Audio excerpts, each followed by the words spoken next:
Bismillahirrahmanirrahim. Alhamdulillahi rabbil alamin. Wa bihi nasta'in wa la hawla wa la quwwata illa billahil aliyyil azim. Subhanaka la ilma lana illa ma 'allamtana billahil aliyyil azim. Wa la hawla wa la quwwata illa billahil aliyyil azim. Wala haula wala quwwata illa billahil aliyyil azim. Allahumma salli ala sayyidina Muhammad wa ala ali sayyidina Muhammad. Rabbi israh li sadri wa yassir li amri wahlul 'uqdatam min lisani yafqahu qawli. Assalamualaikum warahmatullahi wabarakatuh. Alhamdulillah, syukur kita pada Allah Subhanahu wa taala yang Allah beri peluang pada kita. Masih lagi Allah panjang ke umur kita menjadi hamba dia. Allah panjang ke usia kita dalam keadaan kita ni sentiasa semangat dalam kita buat ibadat di bulan Ramadan, bulan yang mulia ini. Alhamdulillah, syukur kita pada Allah yang Allah Subhanahu wa taala wi peluang kepada kita, panjang ke umur kita dalam keadaan kita menjadi umat Nabi Muhammad sallallahu alaihi wasallam. Orang yang beruntung, orang yang bernasib baik dalam keadaan kita ni menjadi hamba Allah, menjadi umat Nabi Muhammad. Satu-satu agama yang diredai oleh Allah Subhanahu wa taala. Maka banyaklah kita terima kasih, syukur pada Allah Subhanahu wa taala. Jadi alhamdulillah, malam ni bersama dengan saya dalam ruangan satu kita panggil ruangan live dalam page Nusantara, dan juga ada dalam ruangan cuci dan ada dalam ruangan insani, berkenaan dengan kelebihan ataupun keistimewaan amalan sedekah, tolong pakai miskin dan juga tolong anak yatim. Kerana benda ni kita nak serah kepada mana-mana ataupun nak serah kepada siapa, rasa kata payahlah. Jadi kita kena usaha apa yang kita boleh buat setakat ni, sekadar mampu kita. Sedang penonton ataupun yang sedang duk ikut dalam ruangan sekarang ni, baik melalui dalam insani ataupun dalam cuci ataupun dalam page Nusantara, sama-samalah kita tekan like, tekan share supaya perbualan diskusi kita malam ni tersebar lebih luas. Tujuan untuk kita nak cari bantuan untuk beli baju raya kepada anak yatim, ya, di bawah jagaan tanggungan Nusantara. Mudah-mudahan usaha baik kita ini dapat diberi balasan ganjaran oleh Allah Subhanahu wa taala dunia dan juga akhirat. Baik, nanti sebelum kita nak langsung secara lanjut lagi, kita, ya, sebagaimana kita sedia tahulah, sekarang ni kita dak buat live dalam siaran online ni. Jadi tak lain tak bukan kena minta tolong kepada para pendengar, para penonton yang duk ikut dalam tiga-tiga ruangan ni. Sama-samalah kita kongsi dengan kita tekan like, tekan share, ataupun kita naik tulis apa sahaja kata-kata di bawah. Nanti ada tim akan baca, nanti dia akan hantarlah komen-komen apa keperluan, apa soalan tanya ke apa, mungkin insya-Allah kita boleh diskusi selanjutnya. Jadi sebagaimana saya sebut tadi, melalui siaran malam ini kita nak cari bantuan lah untuk beli baju raya kepada anak yatim, khususnya yang ada di 3 wilayah, dengan jumlah banyak mana setelah lagi nanti saya akan sebut. Dan juga kalau duk ikut dalam siaran di bawah page hak insani dengan Nusantara ni, dia akan naik nombor-nombor banci tanakan. Jadi orang yang rasa nak bantu, nak tolong, boleh kita pun masuk dalam banci tersebut. Semua benda ni tak lain tak bukan kita buat untuk nak akak tarah, ya, kedudukan masyarakat kita di 3 wilayah, dan juga kita sama-sama peduli keadaan anak yatim. Sebagaimana kita sedia tahu bahawasanya anak yatim, angka jumlah anak yatim dalam 3 wilayah ni sangat tinggi, ya. Saya cuba cari maklumat sekitar lalu lah. Dan maklumat ini yang dibuat kajian baik oleh pihak Sawa 12 dan juga Abata. Nah, lebih kurang 5 tahun lepas. Angka jumlah anak yatim ataupun dia panggil Dek Kampra ni, 3 wilayah ni hampir 10,000 ya. Angka yang dilapor oleh Abata ni 9,806 orang. Di kawasan Taning 2,957, di kawasan Jala 1,914, di kawasan Nara 2,513 dan juga lain-lain lagi. Nah, di kawasan Segara lebih kurang 213 orang. Manakala laporan daripada Sasawa, nah, Samnakngan Songsem lek Sanap Senun Wicakan. Nah, Sasawa 12 dapati bahawasanya angka tu lebih kurang tak beza sangatlah. Taning ni 2,582 orang, Nara lebih kurang 2,482 orang, Jala lebih kurang 1,941 orang. Jadi gambaran angka-angka semua ni dia nak boleh kita tahu bahawasanya jumlah anak yatim ni di tempat kita bukan sikit-sikit bukan banyak jumlah ni. Nah, hampir-hampir kat 10,000. Nah, dan kebanyakannya jumlah anak yatim di kawasan 3 wilayah, nah, punca daripada keadaan konflik lah yang berterusan ambil pada 2,547 sampai ke sekarang. Jadi dengan sebab itulah buat keadaan jumlah anak yatim ni kuduk kau meningkat.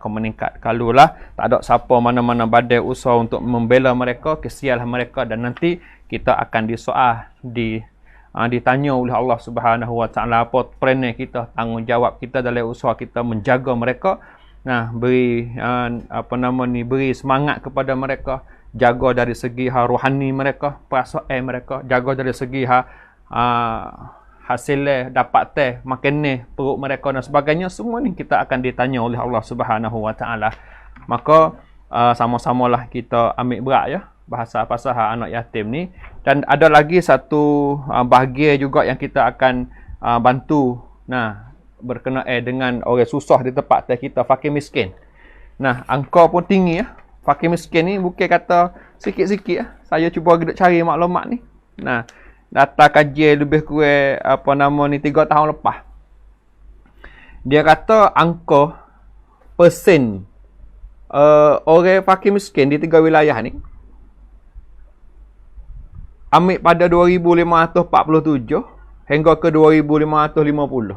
Lebih kurang dalam 3 tahun. Peratusan angka pada awal 2,547 14,8% angka orang fakir miskin. Nah, 3 tahun lepas pada tu, ambil sejak pada berlaku konflik lah. Nah, angka orang fakir miskin ni naik sampai ke 19.9%. Jadi angka tu yang meningkat. Dan dalam kajian juga ada sebut Nara dengan Taning lah antara yang paling banyak fakir miskin. Nah, kalau kita nak kira angka keseluruhan penduduk tempat 3 wilayah lebih kurang 1,500,000 ni, 20%. Nah, 20%. Itu lebih kurang. Dan saya cuba pergi tengok dalam kajian-kajian dapati bahawasanya sebenarnya kawasan-kawasan yang kita panggil kawasan penduduk majoriti kebanyakan orang Islam ni, sebenarnya dalam agama kita sendiri dia ada satu ajaran, satu tuntut Islam, nah, untuk kita saling bantu-membantu antara satu sama lain. Nah, kepada orang fakir miskin, asnaf yang berhak untuk makan zakat, yang kita selalu tahu melalui proses pengagihan zakat ni pun boleh menjaminkan kualiti hidup orang fakir miskin sebenarnya. Tapi kenapa di masyarakat kita, nah, jumlah penduduk orang yang beragama Islam ni 80%, kita katalah 80%. Nah, ekonomi agaknya ialah ada yang lemah, ada yang dhaif, dan ada yang kuat, ada yang kaya dan sebagainya.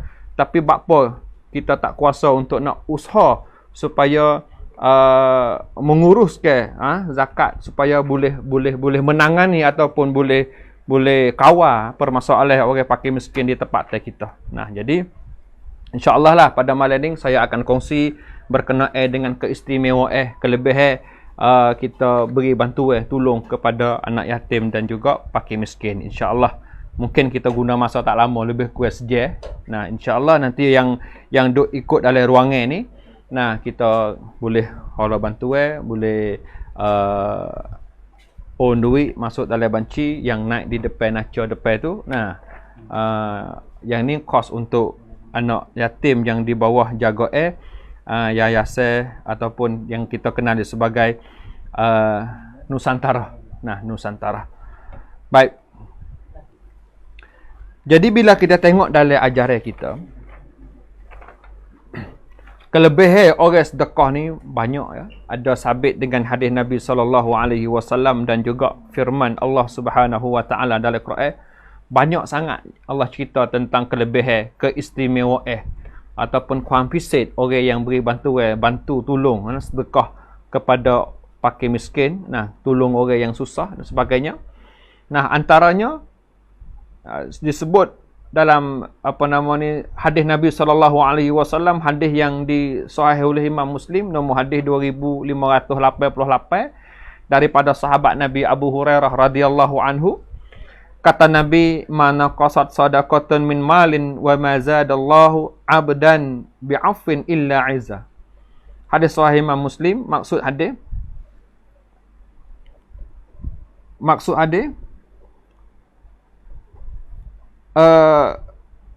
tidak akan kurang harta orang yang sedekah. Nah, jaminan Nabi SAW bagi orang yang keluar ataupun sedekah kepada fakir miskin, kepada mereka yang perlu, kepada orang yang susah. Nah, jaminan oleh Nabi SAW, harta dia ni takkan kurang. Nah, takkan kurang. Harta tak kurang. Tapi kita ni kadang-kadang rasa kata, lahana pula tak kurang. Duit hak kita. Kalau tubik-tubik gitu daripada kocek kita, daripada beg kita, tiba-tiba tak kurang. Jadi nampak jadi terbalik. Sebenarnya rezeki dalam agama kita ni tuan-tuan, hadirin hadirat ataupun sedang penonton ibu bapa di luar sana, rezeki dalam pandangan kita ni, kita jangan duk ingat kata duit semata-mata. Jangan duk kira kata nama kata rezeki ni duit ya. Jadi kalau kita kira lah tu maknanya kurang sungguhlah duit. Tapi sebenarnya rezeki dalam agama kita dia luas ya. Dia luas. Hati kita tenang dinamakan rezeki juga. Keluarga kita bahagia, ibu bapa bahagia, tenang, jauh selamat daripada penyakit, dinamakan rezeki juga. Nah, jadi jiran tepi rumah, orang warah kita, hubungan silaturahim, saling tolong gimari, tengok mata tenang, di mata senang, tengok lehat dan sebagainya, itu juga dinamakan rezeki. Nah, jadi kadang-kadang kita keluar tu baik, nampak macam duit kita habis, nampak sepengah duit kita tak ada, tapi Allah akan ganti kita dalam bentuk rezeki yang rupa lain. Allah wi kita sehat, Allah wi kita semangat dalam kita buat ibadat, Allah wi hati kita tenang, Allah wi hati diri kita bahagia dan sebagainya. Semua ini juga dinamakan rezeki. Lalu tu Nabi sebut, nah, tidak akan kurangnya apabila orang seorang ni sedekah harta dia fi sabilillah. Nah, baik, itulah antara kelebihan, keistimewaan orang sedekah. Nah, tapi bila kita kecek bab sedekah ni, kadang-kadang ialah ia kena duk main dengan perasaan dalam diri kita. Nah, nak tubik tapi saya ke takut ke habis dan sebagainya. Ada sahabat Nabi SAW tanya baginda Rasulullah, "Ya Rasulullah, sedekah dalam rupa mana yang paling baik?" Nabi sebut, nah, sedekah yang paling baik ni sedekah di masa kita ni sehat, tubuh badan sehat, yang kita rasa kata mungkinlah pada adatnya mungkin kita ni ialah masih duk gagah Manusia ni bila masih duk gagah, bila badan dia kuat, dia nak beri tu payah. Itu tabiat fitrah manusia. Nah, kau tubuh dia gagah, kau tubuh dia kuat, nak beri tu payah. Nah, dia nak boleh beri tu bila kau tubuh dia sakit. Kau tubuh dia duk tidur atas katil ICU penuh dengan wayar kak. Mulalah mikir tak ada benda lain. Duit semua hak dia taruh tu, kalau boleh nak beri semua, sedekah semua kepada fakir miskin. Nak buat tu, nak buat ni, nak buat kebajikan tu, nak buat kebajikan ni. Nah, contohnya kan, bila dia sakit, nah, ini fitrah manusia lah. Bila dia sakit, nah, duduk atas katil ICU hospital, tak ada muka lain dah. Fikir nak buat kebajikan saya. Nah, royak pada bini dia, royak kepada anak-anak dia. Kata dia ada sipai duit 200-300 ribu ni bawah katil. Nah, selama ni orang tina anak-anak tak tahu. Tapi bila dia sakit, dia royak habis. Kata dia sipai taruh duit mana.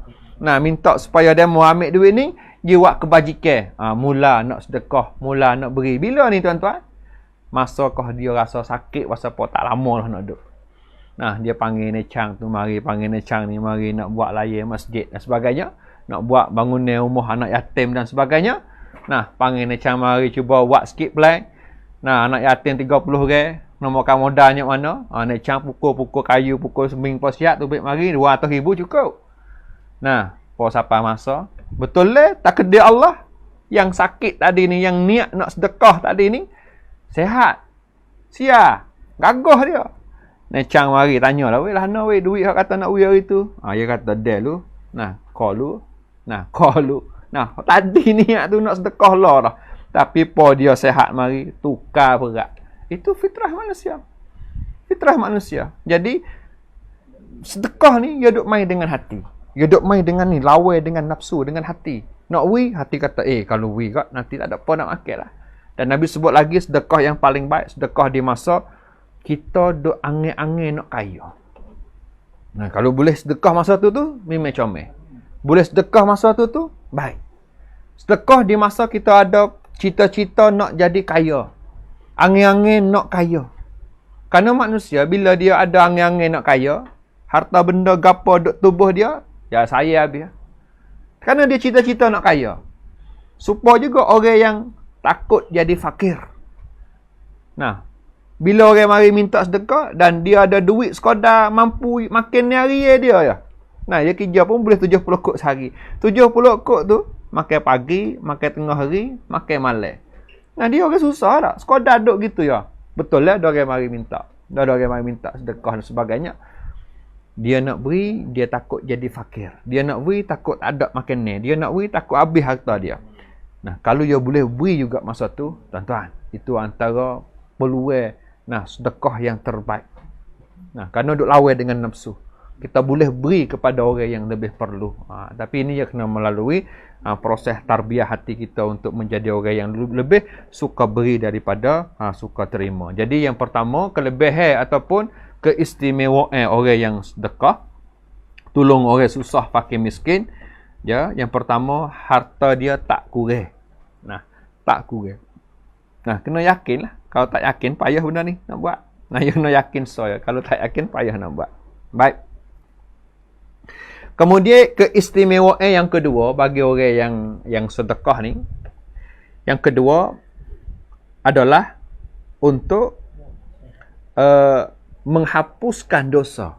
Nah, dengan sedekah boleh menyucikan diri dia daripada dosa. Nah, sebagaimana yang disebut dalam hadis riwayat oleh Imam At-Tirmizi, bahawasanya sedekah ni boleh menghapuskan dosa sebagaimana air menghapuskan ataupun memadamkan api. Itu antara kelebihan ataupun keistimewaan orang yang sedekah. Nah, tolong kepada fakir miskin, orang yang lebih berhajat dan sebagainya. Baik, kemudian seterusnya keistimewaan ataupun kelebihan orang sedekah adalah boleh duduk di bawah bayangan teduh hari yang tidak ada teduh. Sebagaimana kita sedia tahu bahawasanya ada 7 golongan yang bangkit di mahsyar esok hari akan duduk di bawah bayangan teduh hari yang tak ada teduh. Dan kita selalu duduk dengar hadis ni orang sebut 7 golongan ni yang akan bangkit duduk di bawah teduh hari yang tidak ada teduh.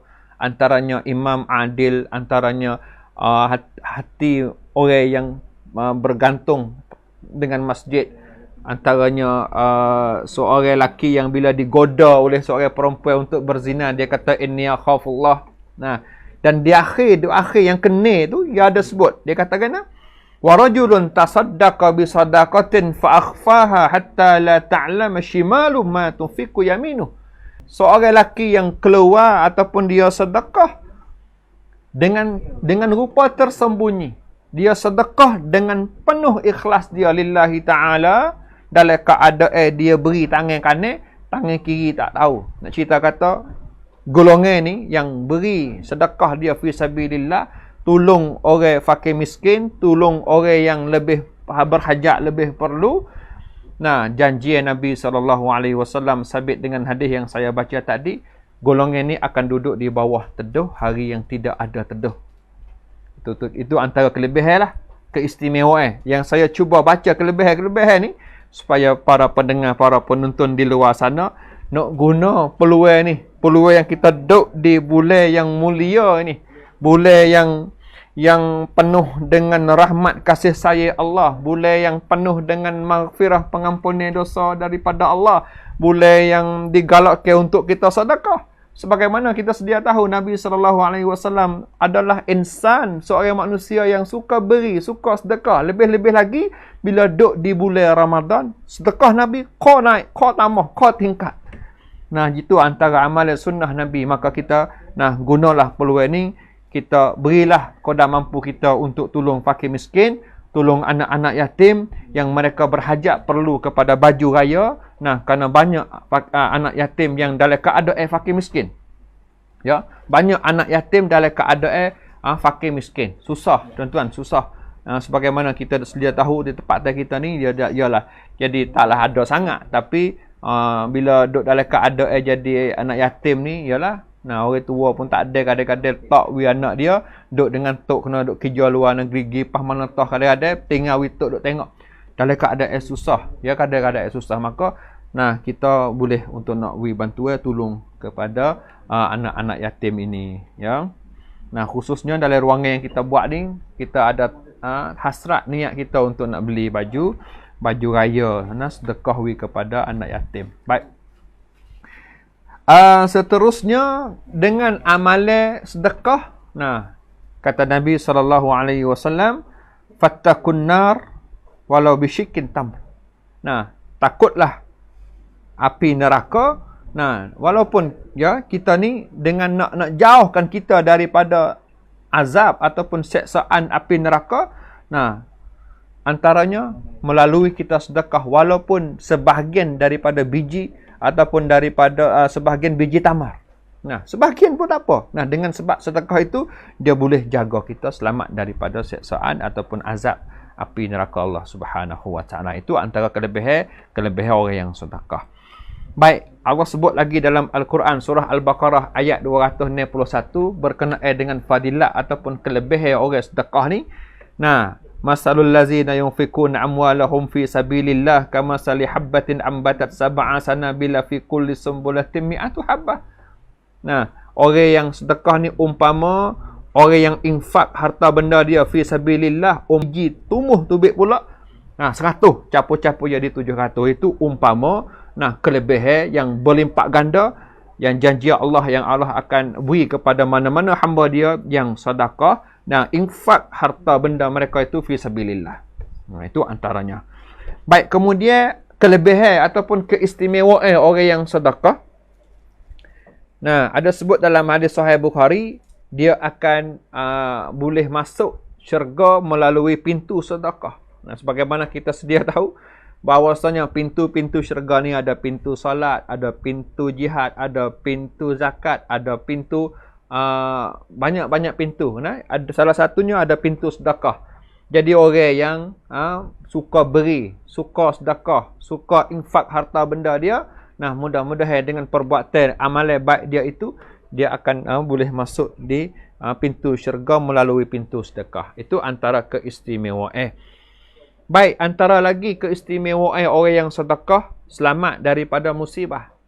Tuan-tuan, benda ni kadang-kadang kita kurang percaya, kurang yakin, tapi banyak terbukti bahawasanya melalui sedekah selamat daripada ujian, selamat daripada musibah. Saya pernah dengar satu kisah berlaku atas seorang orang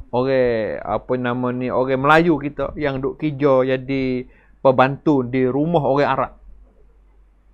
Tuan-tuan, satu kisah ni cukup beri pengajaran pada kita, boleh tengok bahawasanya dengan amalan sedekah ni boleh jauh selamat dia daripada ujian, musibah, bahkan boleh sembuh penyakit kadang-kadang.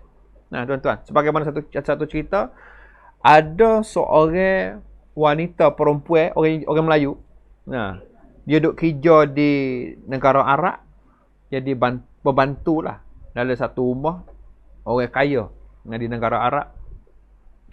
Kemudian dia dia keluarga, ada suami, ada apa. Lepas tu dia mengandung, dia minta kelik beranak di rumah. Nah, dia tubai kelik beranak di rumah. Kemudian sudah beranak, dia pun tengok anak dia nampak boleh tinggal ke tak. Dia tinggal pergi tempat tokai dia, pergi tempat negara Arab tu, tempat kerja dia tu. Dalam keadaan anak dia ni duk kecil lagi. Tuan-tuan, kebetulan tokai dia tu, tuai tu, hak kata duk sara dia tu, duk upah dia tu, ada penyakit jadi maring. Dan dia usaha duk fubak di hospital, pergi mari, banyak cepat tuan-tuan. Tak sia, Bama kata tak ada harapan dah. Nah, ubat duk tu dengan rak duk dengan ubat. Rak duk tu dengan duk makan ubat. Tuan-tuan, satu hari hak kata jadi pembantu ni, nah, dia tinggal anak dia duduk rumah, dia tu bagi kerja seperti biasa, tapi dia baru beranak dia baru beranak. Pasal dia lah perempuan ni, bila dia baru beranak, dia kena beri susu kepada anak-anak dia. Nah, jadi dia kena duk masuk jamil lama-lama. Nah, raih dalam jamil lama kadang-kadang. Tokai dia panggil mari. Aku pasti tengok mu ni sejak kelik hari tu mari rak ni nampak duk dalam jamil lama. Buat gapo Tokai dia tanya. Nah, jadi dia kata amo ni kelik-kelik hari tu beranak tu biar anak kecil, jadi terpaksa kena tinggal anak kerana nak kerja, nak duit. Terpaksa kena tinggal anak. Dalam keadaan dia kena duk menyusu, dia kena duk beri susu kepada anak. Tuan-tuan, jadi dia duk dalam jamil lama-lama tu, dia kena perah tu beri susu dia. Tak tu ke sakit. Jadi apabila dia cerita ke tuai dia rasa nyanyi lah. Tuai dia tak apalah. Kalau itu aku beri duitmu, gaji kamu, gaji luang nak. Aku beli tiket mu kelik dengan anak keluarga mu. Tak apa. Mu kelik. Aku sedekah kamu ni tak apa. Gaji ni ku beri luang nak kamu. Tolong orang yang berhajat.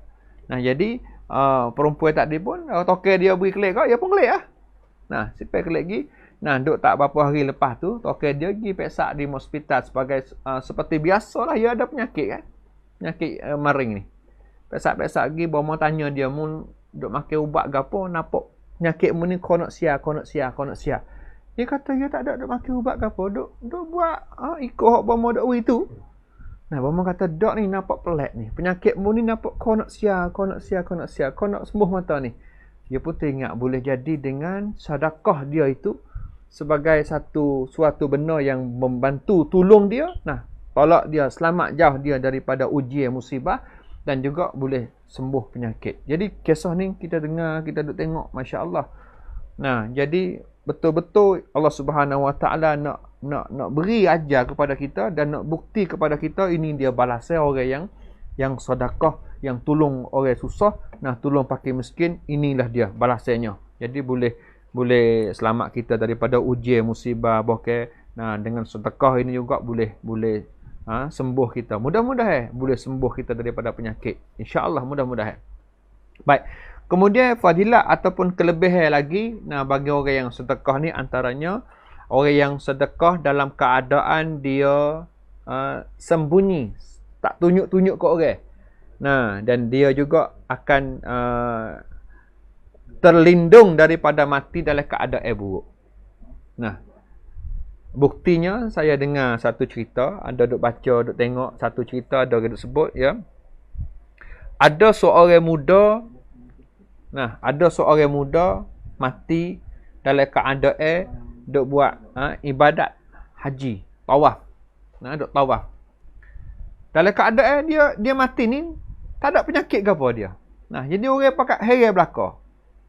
Dia duk sihat molek, tiba-tiba jatuh rebah, mati dalam keadaan duk buat ibadat. Nah, rupa-rupanya tuan-tuan, orang rasa nak tahu lah. Orang muda mati dalam keadaan pakai ihram, cuci dia, buat ibadat, rasa nak tahu apa amalan dia. Dia pergi tanya mak dia di rumah. Tanya mak dia. Kata nak tahu kata anak dia ni duk buat amalan gapo. Jadi mati ni mati baik. Nah, mati ni mati comel, mati dalam keadaan cuci bersih dia. Mak dia kata dia tak tahu. Mak dia tak tahu apa anak dia duk buat amalan apa, tak tahu. Nah, duk tak berapa hari lepas tu. Nah, ada dua orang, mak dengan anak. Mari nawak, mari cari mak pada si mati tadi.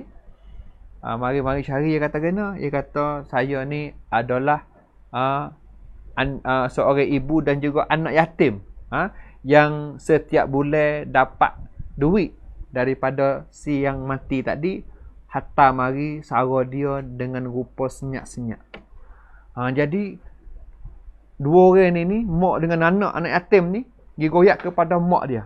Nah, mak si mati tu dia kata benarnya bulan-bulan ni dia duk boleh gaji, duk boleh duit. Orang duk hantar mari tolong bantu dia. Nah, dengan keadaan tak ada siapa tahu. Nah, mungkin dengan cara amalan perbuatan sedekah dia dengan ikhlas itu, Allah Subhanahu Wa Taala matikan dia dalam keadaan mati yang baik. Nah, tuan-tuan, ini antara kelebihan ataupun fadilat orang yang bantu tolong orang. Nah, orang yang lebih perlu, orang yang lebih berhajat. Nah, ini juga antara suatu yang digalakkan oleh agama kita, yang digalakkan oleh Nabi SAW, tolong kepada fakir miskin, tolong kepada orang yang berhajat, tolong kepada orang yang lebih berhajat, lebih perlu. Nah, kerana agama kita dia nak ajar kita saling hubung rapat, saling bantu tolong gimari, saling pada gimari. Bukan kata aku kaya ikut demo lah, kena nak digana. Itu bukan caranya. Nah, Islam ajar supaya kita ni hubung baik antara satu sama lain. Nah, melalui kita bantu orang yang ada, tolong orang yang tak ada. Orang yang kuat, tolong orang yang lemah. Nah, itu antara yang diajar oleh agama kita. Baik, tuan-tuan. Dalam bab beri ni ataupun bab sedekah ni, benarnya dia ada 2-3 tahap, 2-3 marhalah. Ya, dia nak ada sedekah dalam rupa yang paling bawah, beri dalam rupa yang paling bawah. Dia nak ada beri dalam rupa yang sederhana, dan dia nak ada beri dalam rupa yang tinggi, yang disebut sebagai beri dalam rupa isar. Tuan-tuan, dalam rupa yang kita beri ni ataupun kita sedekah ni, ada sebahagian kita dia sedekah benda yang lebih pakar dia. Ada. Nah, satu kelompok, satu golongan yang beri barang hak lebih pakar. Nah, baju seluar mau tak teluh dah weh. Nah, nak tahu pun rasa apa saya. Nah, kepada orang fakir miskin. Juga molek tak? Molek. Tapi benda hak lebih pakar. Benda hak ia tak sedah. Nah, beli buah kayu ke tak? Nah, hawa banyak ke? Beli buah 5, banyak, lebih. Beli buah pau, lebih. Nah, makan tak habis. Nampak kalau tak beri kat orang kak, kena tahu seorang. Nak tahu, lebih baiknya beri. Beri juga hala kat orang. Tapi beri benda hak lebih. Nah, benda ni beri pada tahap yang paling bawah. Kemudian, beri pada tahap sederhana. Naik sikit pada tahap hak mula-mula, beri benda hak kita suka. Nah, beri benda hak kita suka. Kita sebut dalam Quran, lan tanarul birra hatta tunfiqu mimma tuhibbun. Takkan dapat kebaikan sampai kalian infak apa yang kalian cintai. Nah, kebaikan satu perkara kalau kita nak, kena beri benda yang kita suka, kena beri benda yang kita sayang, yang kita cinta. Nah, hak mula-mula tadi kita beri hak lebih pakar. Nah, anak yatim ni kalau boleh kok, dia nak barang-barang hak baru ke tak? Dia tak say barang hak lebih pakar orang ni. Kita ingat kalau kita orang benda hak lebih pakar, kita rasa apa mate tu mate, tapi kalau boleh kok nak hak baru lah. Nah, kalau boleh nak hak baru lah. Nah, anak kita rasa gitu, orang lain pun rasa gitu juga. Jadi lebih-lebih lagi anak yatim ni ya, kalau nak beri yang baru lah. Nah, untuk nak gemar ke hati dia. Nah, supaya boleh gemar ke hati dia, beri benda yang baru. Nah, baik, itu tahap yang kedua. Jadi beri benda hak kita suka. Nah, beri barang hak kita suka. Beri barang baru. Kita beli baju baru kepada fakir miskin, beli baju baru kepada anak-anak yatim dan sebagainya. Barang hak kita suka. Hak ni kedudukan tinggi sikit. Manakala yang ketiga, beri pada kedudukan yang paling tinggi. Beri suatu yang kita juga berhajat, kita juga perlu, kita juga campin benda tu. Hak ni kedudukan yang tinggi. Pak kita cuba nilai tengok.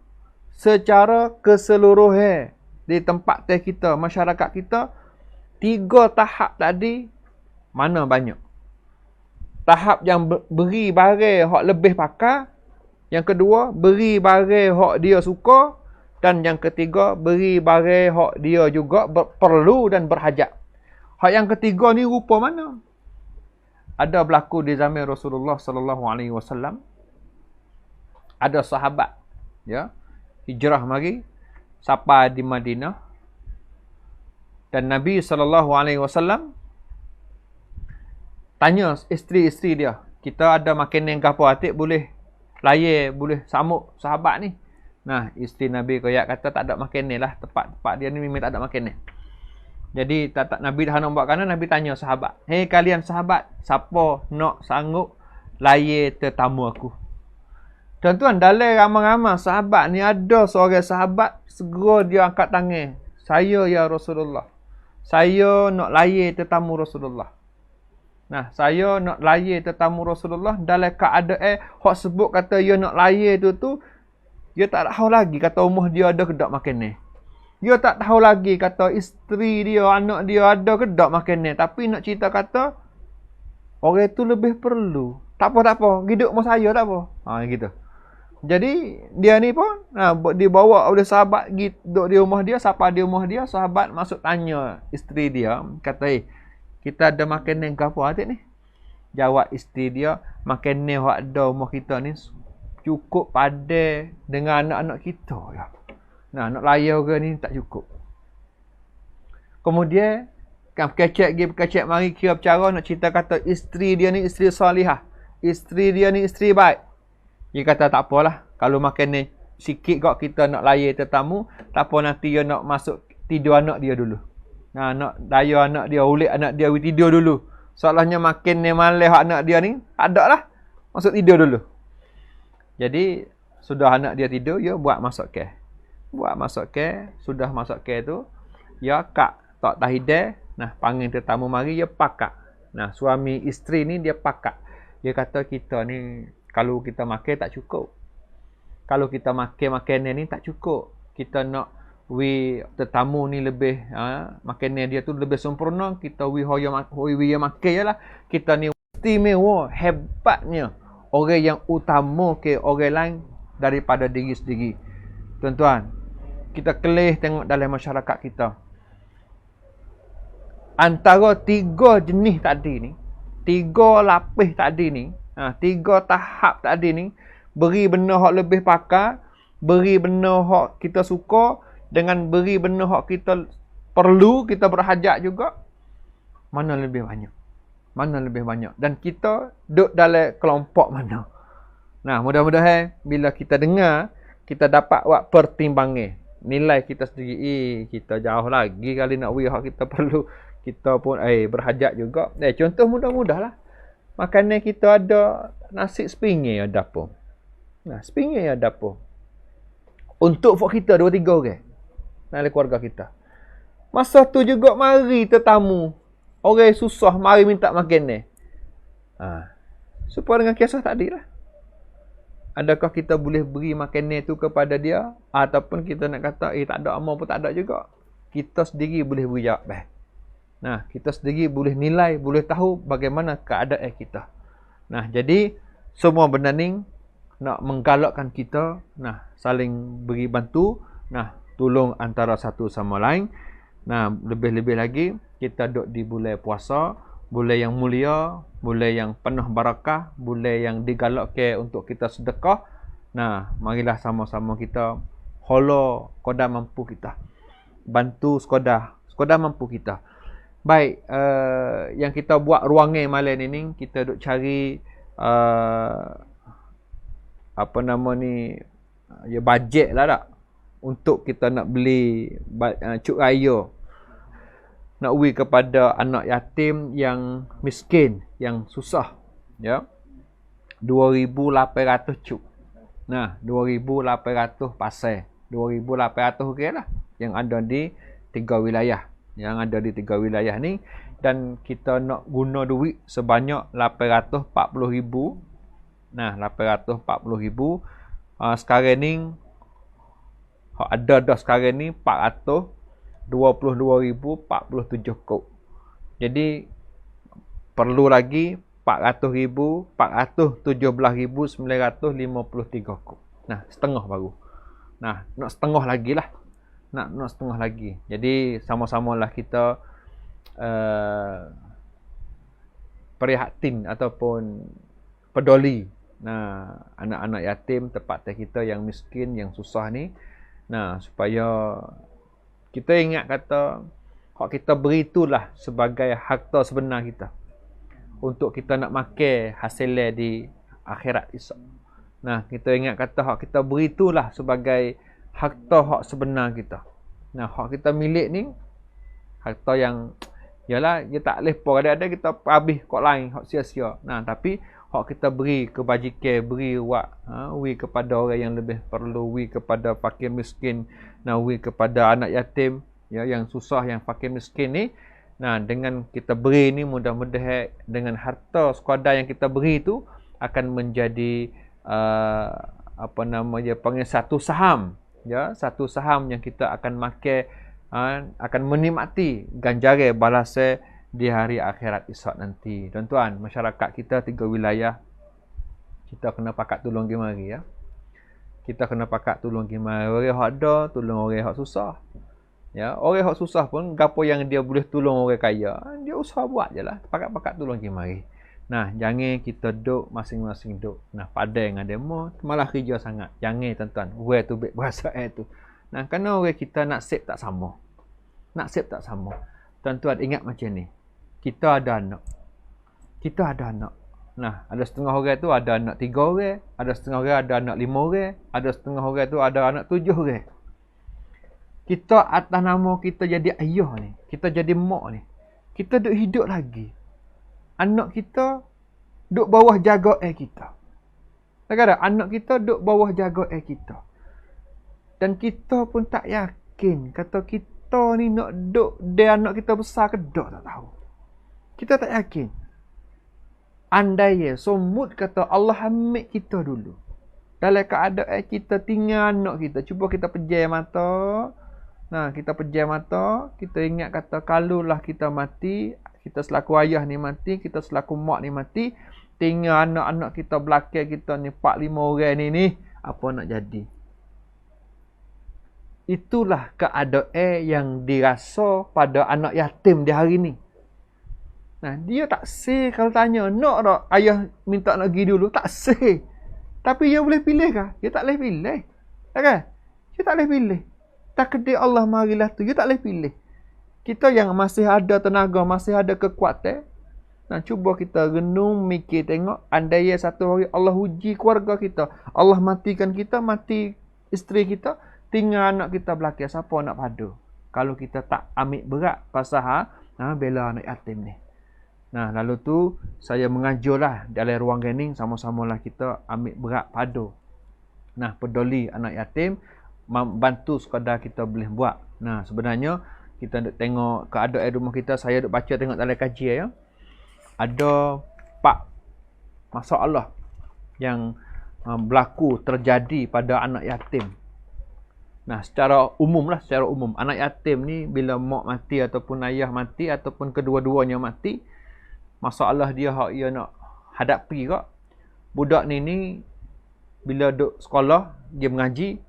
Nah, jadi bukanlah tak ada duit. Kadang-kadang anak yatim harta orang tua banyak tak apa, boleh duduk makan hidup hari tak apa. Tapi ada setengahnya semangat ngaji tu tak ada. Itu masalah, cabaran. Masalah yang duk jadi pada anak yatim. Nah, kadang-kadang anak yatim ni orang kaya lah. Tak apalah ada harta benda, tapi masalah jiwa dia pula. Dia pergi sekolah. Nah, tengok pagi hari ada mak ayah hantar, petang hari ada mak ayah mari ambil. Dia pun pergi sendiri, ada tok mari hantar, ada orang tepi rumah mari hantar. Jadi perasaan dia tu down, perasaan dia tu jadi lemah. Nah, itu antaranya. Sehingga akhir sekali buat putusan tak saya ngaji Ini banyak berlaku dalam kajian ya. 13% anak yatim di kawasan 3 wilayah tubik ngaji. Tuan-tuan, kita kena bayar anak yatim. Anak yatim ni dia budak. Dia budak kena berhenti ngaji, tubik cari kerja. Sehingga, jadi budak-budak ni kena masuk dalam apa dia panggil wongkan hak talat ringan konwai. Jadi dia ni kena pergi cari kerja, sedekah dia ni bukan tahap orang kena kerja. Tapi oleh kerana susah. Pendapatan tak ada, hasilnya tak ada. Kena terpaksa kena mikul seming, mikul kayu, mikul apa untuk nak dapat hasilnya, nak dapat dapatan makin hari. Itulah antara cabaran. Ataupun kuam tatai lah, masalah lah yang berlaku di atas anak yatim. Dan ada sebahagiannya anak yatim ni hidup terlebat dengan saing kerana orang tua tak ada siapa nak cara, tak siapa duk padu, lok kepada tok-tok kadang-kadang tak agak-agak, kawan anak ke cucu ni hidup main sama-sama gu, sama-sama saing. Sehingga ada juga masuk wongkan ya septik, main dadah tu, main kau ni. Itulah suatu benda yang kita kena pakat-pakat jaga, pakat-pakat peduli, pakat-pakat ambil padu. Kita ingat kata semua benda ni tanggungnya kita. Tanggungnya kita. Satu hari Allah akan tanya kita. Di masa kita ada kemampuan, di masa kita ada harta, adakah kita guna harta kita bantu kepada orang yang susah ni? Tuan-tuan, satu hari Allah akan tanya. Itulah antara perkongsian saya dalam ruangan malam ni. Lebih kurang kita duk buah-buah macam ni tadi ni. Ambil pada tadi sampai ke sekarang ni lebih kurang sejel lah. Lebih kurang sejel. Itulah antara apa yang kita boleh kongsi berkenaan dengan fadilat kelebihan. Kita sedekah kepada fakir miskin, kita sedekah kepada anak yatim yang susah, yang fakir miskin. Kita ingat kata sebagai harta sahih kita. Mungkin dengan sebab tu kita akan dapat ganjaran yang lebih berganda di sisi Allah Subhanahu Wa Taala di hari akhirat esok. Jadi saya sekali lagi mengajak kepada semua kita yang ikut dalam ruangan, baik yang ikut dalam Nusantara, yang ikut dalam Insani, yang ikut dalam Cuci, sama-samalah kita ambil beratlah isu ni pasal anak yatim di tempat kita. Kerana kita lagi 12 hari ataupun 11 hari kita akan menyambut hari raya, hari yang penuh dengan gembira. Bagaimana anak yatim yang tidak ada ayah, yang tidak ada anak, bagaimana rasa mereka bila tengok anak-anak demo ni sempurna, duduk dengan keluarga yang sempurna, bahagia dan sebagainya. Bagaimana perasaan mereka? Kita kena padu, kita kena peduli. Kena masuk, beri semangat, masuk padu, ambil padu. Ambil padu, jangan kita biar lokwi dia duduk dalam keadaan sedih, susah macam tu. Ya, itulah antaranya yang kita boleh kongsi di sini. Jadi sekali lagi dalam ruangan ni, usaha oleh pihak Nusantara dia duk cari modal lah untuk nak cari beli baju raya 2,800 pasal. Nak beri kepada anak yatim yang susah, yang fakir miskin, yang ada di kawasan 3 wilayah. Dengan bajet yang dia duk letak lebih kurangnya 840,000. Hak duk boleh dah sekarang ni 422,047 kop. Hak nak lagi 417,953 kop. Cara kita nak own ni melalui mungkin kalau orang kenal tim dengan hak Nusantara, mungkin boleh ada kita boleh siapa lepas tu kita janji jumpa beri mana-mana, ataupun rasa payah nak pergi cari, payah nak jumpa, kita own masuk dalam banci. Hari ni dia mudah. Dia mudah. Kita nak buat own ke apa semua dia jadi mudah belaka dah. Jadi itulah antara perkongsian saya malam ni. Kita ingat mungkin satu ruangan yang kita ya kena buat ambil berat, kena ambil berat dalam usaha kita padu kepada orang fakir miskin, padu kepada anak yatim yang susah. Khususnya sebagaimana saya sebut tadi, jumlah akar fakir miskin tempat kita ni naik. Dan juga anak yatim pun makin hari makin orang tak peduli, makin orang diketepikan. Jadi kita lah yang kena sama-sama padu. InsyaAllah mudah-mudahan dengan usaha baik kita ini, kita akan tengok suasana kehidupan tempat kita khususnya di 3 wilayah. Kehidupan orang fakir miskin pun kokok kurang. Jadi lebih banyak orang beri pula daripada orang minta. Mungkin dari ni kita tengok ya, situ pun nak, sini pun nak. Fakir miskin situ pun nak, menggambarkan bahawasanya banyaknya fakir miskin. Ada sekata tempat Nah, insya-Allah melalui kita tolong.